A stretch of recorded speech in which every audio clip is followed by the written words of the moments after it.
Hi friends, my name is Hasita. Today I'm going to tell you a bedtime story.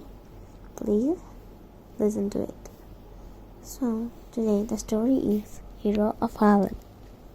So this Hero of Harlem, I'm going to give you the introduction. Once upon a time in the city of Netherlands, there was a small town named Harlem. In that, there was a very kind boy named Hans. Hans' father was in the charge of taking care of the dikes, which kept the sea water rushing into the Harlem and washing it away.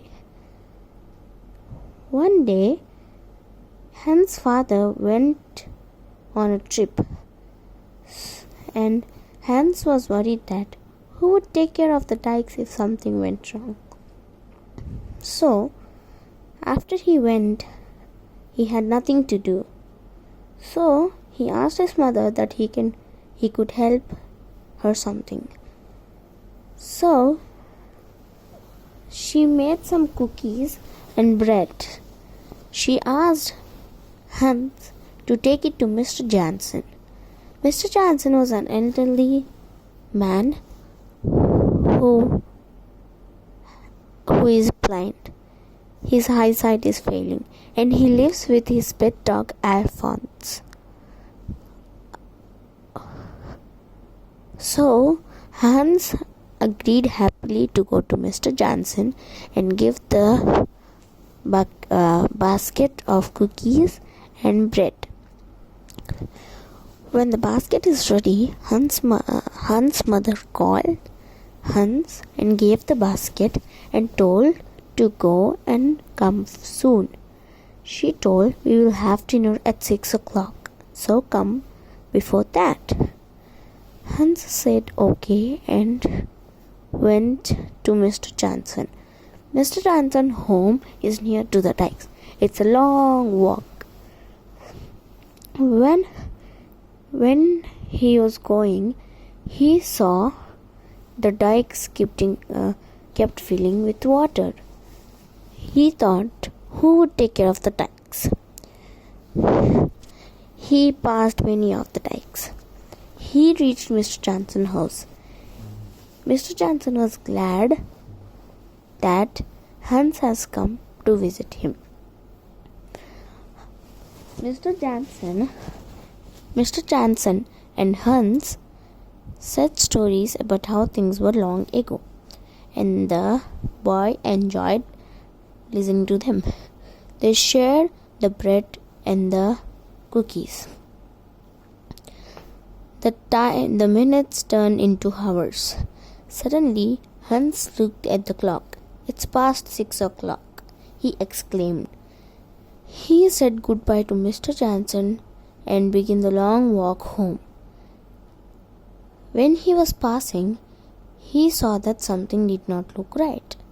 He crept near the dike and saw that there's a small hole in between the high stone wall. He knew that the dripping of water would be harmless.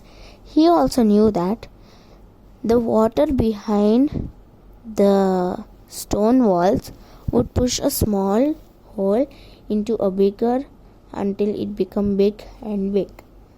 He called out for help, but no one had came to help him. He knows that everyone had gone for shelter in the cold rain.